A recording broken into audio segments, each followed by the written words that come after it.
What are your thoughts on modern monetary theory, MMT? Well, the first criticism of MMT is, first of all, it's not, there is, we are like, I say we, but again, the monetary theory that we have in our book and that we have in heterodox economics, we have multiple monetary theories in heterodox economics. We have the ones that are more of a Marxian approach, then we have the more post-Keynesian, and MMT is by nature a post-Keynesian theory or economic theory. Now, MMT is correct in many respects, and it is in, I mean, ontologically, they have a credit theory of money, which is different from what others might have, which are more like monetary theory of credit. But they understand, of course, how banks work, how money works. It is absolutely correct that technically speaking, governments cannot go bankrupt and so on. There are some issues, however, with MMT. At least from our understanding, or Could you say what is MMT? modern monetary theory, or in the American, I guess we say modern monetary theory in the UK, but in the US they say modern money theory. So it's the same thing. So MMT, there are prescriptive and descriptive sides of MMT, and I don't think that it can really be summarized in a one word or a one sentence definition. But my understanding of it is that they understand how monetarily sovereign countries cannot go bankrupt.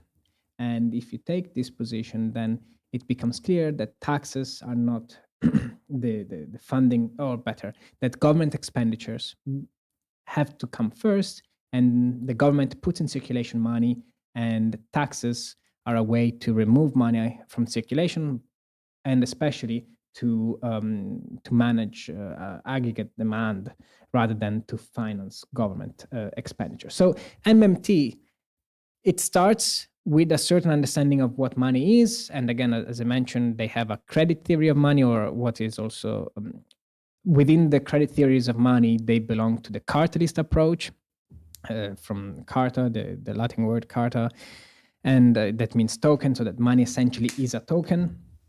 And as I said, that is essentially the repercussions of this understanding of what money is. Now, there are, it's a very, the definition, I mean, I would suggest you read, anyone who wants to understand MMT can read papers, academic, but also non-academic papers. There are a couple of books published by Randall Wray, who explain what MMT is. It's from the early 2000s, I think.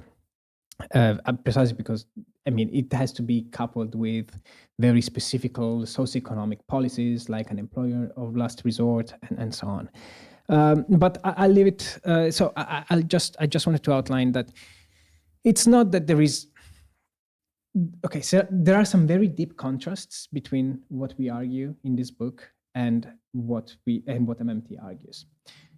Some very deep contrasts in the sense that the theory that informs, or the understanding of what money is that informs the two approaches, is very different.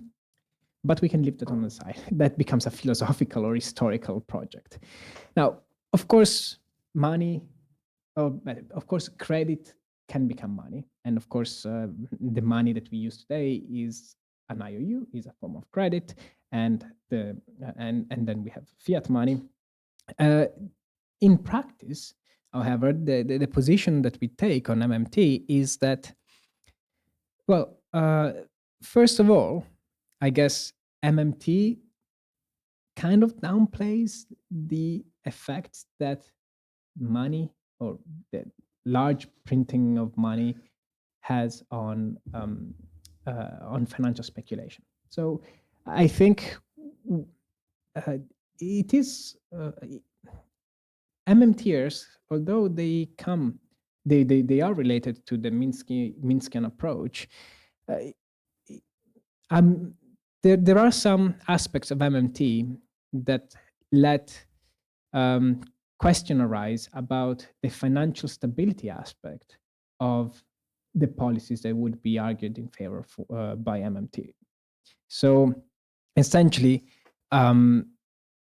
if you have very expansionary monetary policy, then what we argue is that this is going to be very dangerous in terms of financial stability. And you have to have a set of policies that are able to guarantee financial stability, even in the context of an expansionary monetary policy.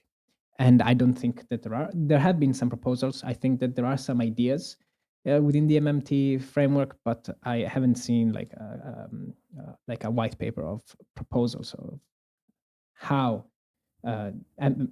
financial stability can be reconciled with expansionary monetary policy. Now, the second issue that I think is more important, that the first was just like a comment. The second one is what we were talking about. MMT is only applicable to the national, to a country that is monetarily sovereign. But you cannot look at a country that is monetary sovereign, full stop. Like, okay, you can look at the United States, but even if you look at the United States, capitalism and financialized capitalism is a global phenomenon.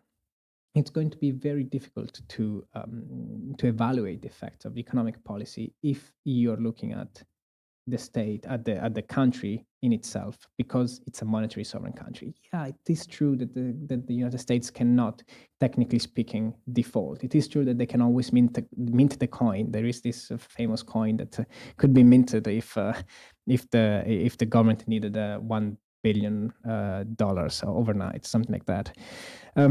But it doesn't say anything about peripheral countries. It cannot help peripheral countries. And if you think about it, there is one core and there are endless peripheries. So even Europe finds itself in a very precarious position. I wouldn't call us Europe, not only the Eurozone specific, but I mean European countries in the European continent.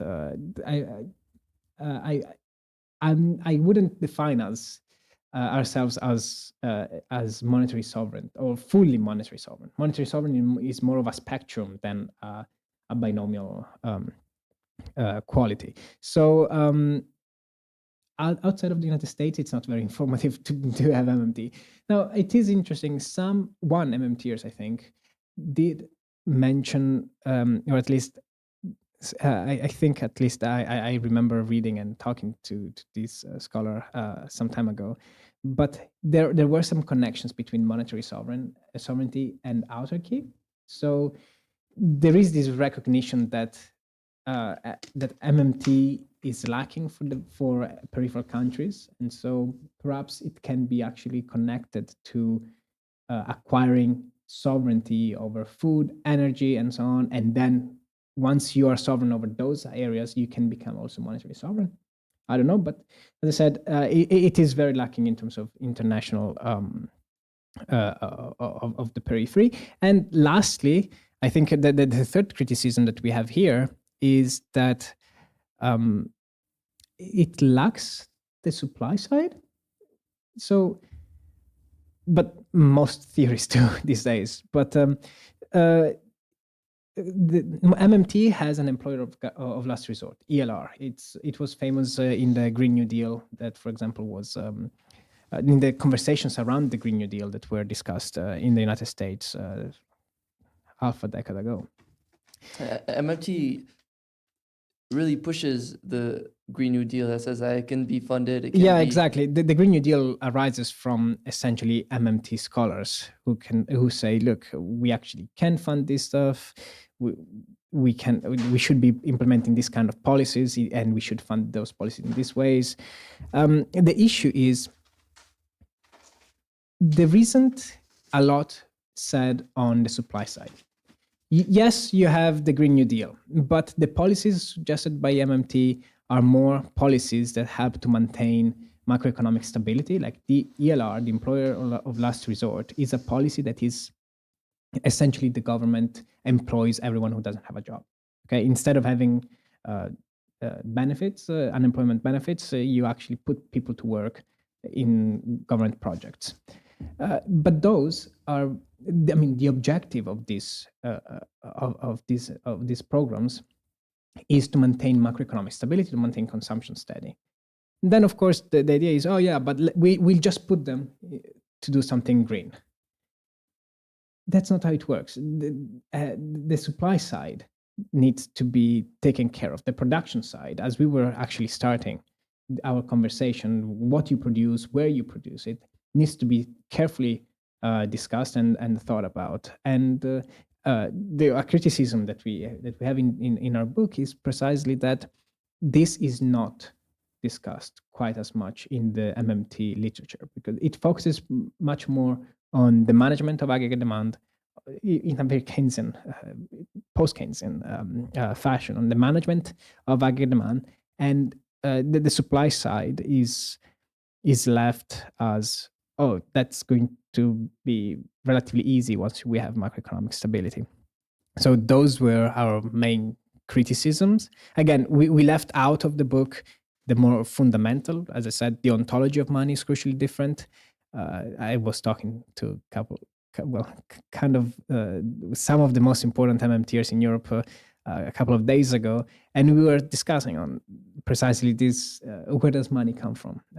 Because MMTers and neoclassical economists, Austrian economists, or Marxian economists, we all have different understanding of where money comes from, what is money ontologically, and we of course all compete for having the better understanding. MMT has a good understanding of a credit system, but then whether money is credit or whether credit can play some of the functions of money is a different question, and on that we disagree, I think.